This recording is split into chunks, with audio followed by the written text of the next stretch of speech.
Welcome to my basic character guide where I go over the general use of characters and skills you may prioritize over others.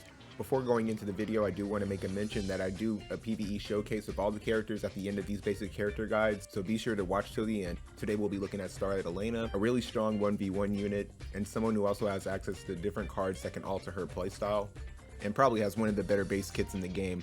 Looking at her main job, Iridescent Blade is a 4-hit based off of her magic stat, and is one of the more powerful skills in her kit.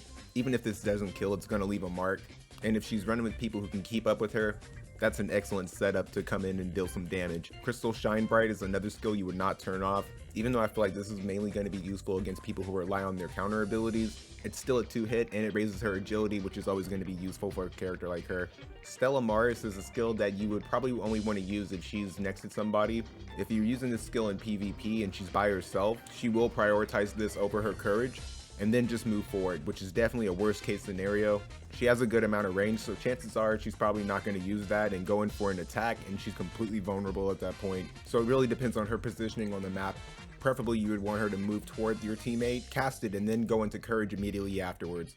Lux Overflow, even though it's not a really powerful skill, the buff on it can be really useful, and since Elena is somebody who's going to be burning through AP very quickly, it's probably better to have than not. Evildoer's Beware is a skill you would not turn off as well. This is her only means of raising her own evasion, and lowering your AP consumption can be huge for her, and at least keep her in a fight a little bit longer. And finally, I've tempered my resolve as something you would always want on. Courage in my eyes is definitely a contingency plan. If her evasion ends up failing her, this will keep her in a fight, and since she's really fast, chances are she's going to have a chance to counterattack. Looking at her sub main job, the only thing you really want here is Star Supernova, mainly because of the Man-Eater. It's a very short AoE, but I've seen this skill come in handy as far as taking people out, and Man-Eater is always really good to have in PvP situations. As far as Rune Knight goes, Banishka Blade can be really good for the Dark Eater, another short AoE based on the magic stat, but aside from that, nothing really all that important. But if I was running Rune Knight, I would only really want her Drain Evocation turned on. It'll raise her slash pin, and it's the only way she'll really be able to heal herself. But generally I usually find myself using Kododama Wielder, mainly because of Unevadable Pain. It's her only guaranteed hit, and as long as she has a really good magic stat, this can one-shot a good amount of people in the game. She has a lot of other appealing skills in here, but I really want everything else turned off because I would prefer for her to go right into courage. If she has enough time, maybe raise her evasion, and after that she really just should be attacking people.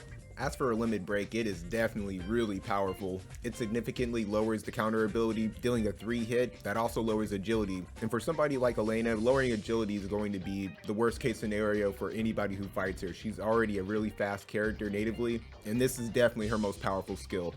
When it comes to her support abilities, Champion of Astray is something you will never turn off. Raising her agility, slash pin, and evasion all in one is extremely powerful, and this alone outclasses a lot of the things you'll see anybody really have. Besides that, you really have to consider what kind of cards and equipment you're using. If you don't have any access to raising your spirit pin or your accuracy, Sharp Mind is definitely going to be for you. When it comes to Elena, I really just want her magic up, her agility up, and her evasion. Everything else kind of comes second nature. She has a lot of attacks that have multiple chains, so if she's not killing somebody, then she's definitely setting somebody up to get killed. She loves using her limit break on mobs of people, so it wouldn't hurt to use her with maybe a tank, and possibly another DPS. When it comes to her counter ability, I feel like Still Inferior is just a better counter. This is just something that can kind of prepare you for whatever it is that you may take on, and the main reason why I use it is to definitely try to preserve her courage as much as possible. Elena has not received the master ability buff yet, so that's something else to kind of keep a lookout. Hers is already kind of really powerful, and once again you see what she's going for. The only thing I really hope is that they add evasion to this, or maybe even possibly luck,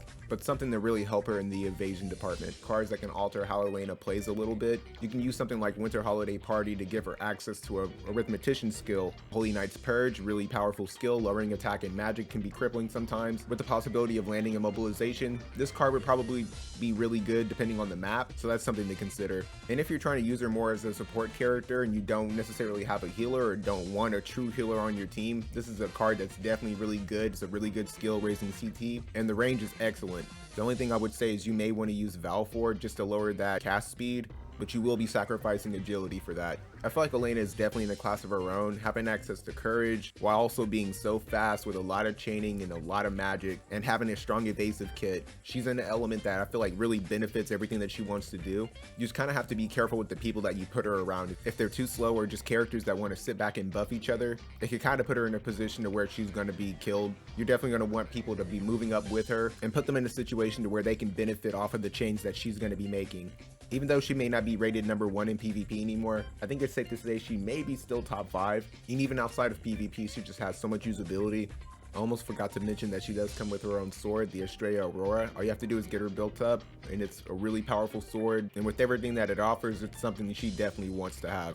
And if you want to have a reliable evasion game, you're going to want Smite the Dark. It is her card and gives her everything that she's going to really need for evasion.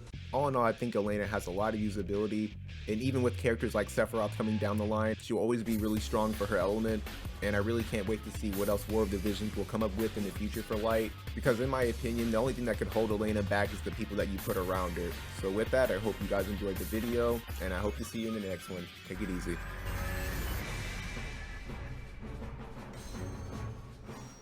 We won't forgive those who make others suffer. Let's go, partner. So this is all of us?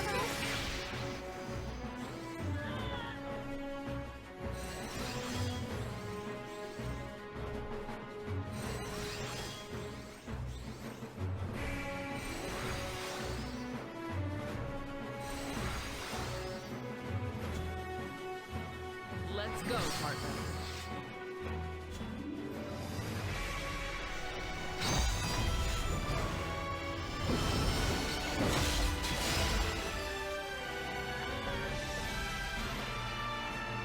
By the Azure Crystal.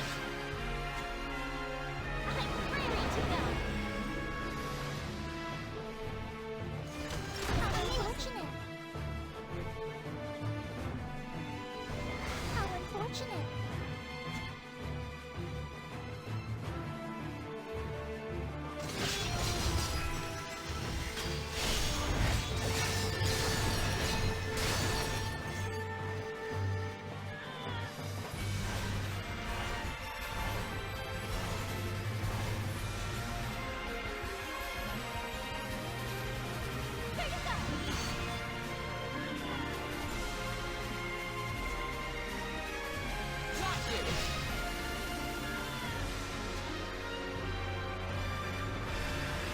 Is that all you got?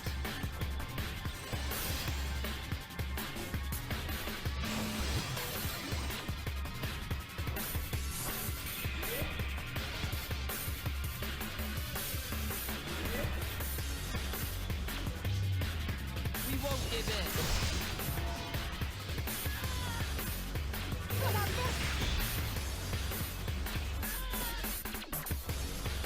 Prepare yourself! How unfortunate! Got you! It was a pleasure fighting at your